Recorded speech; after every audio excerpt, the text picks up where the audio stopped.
নমস্কাৰ।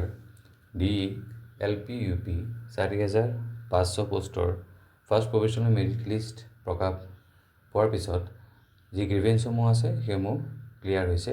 এতিয়া appointment letter ডিষ্ট্ৰিবিউশ্যনৰ কথাখিনি হৈ আছিল যে ইলেকশ্যনৰ আগতে দিয়া হ'ব।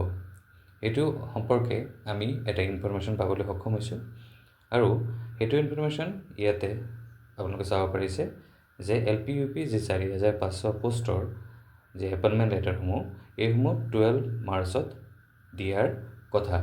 তো যিসকল কেণ্ডিডেটে ফাৰ্ষ্ট প্ৰভিজনেল মেৰিট লিষ্টত আপোনালোকে ছিলেক্ট হ'বলৈ সক্ষম হৈছে আৰু যিসকলে অলপমান মাৰ্কছৰ কাৰণে আপোনালোকে সক্ষম হোৱা নাই তেওঁলোকৰ কাৰণে ভাল খবৰ যে এতিয়া গ্ৰিভেঞ্চসমূহ কমপ্লিট হোৱাৰ পিছত ছেকেণ্ড প্ৰভিজনেল মেৰিট লিষ্ট ওলাব নে ফাইনেল মেৰিট লিষ্ট ওলাব সেইটো আমি লাহে লাহে গম পাম যেতিয়া অফিচিয়েল ৱেবছাইটত প্ৰদান কৰা হ'ব। কিন্তু জনামতে 12 মাৰ্চত এপইণ্টমেণ্ট লেটাৰসমূহ ডিষ্ট্ৰিবিউশ্যন কৰা হ'ব।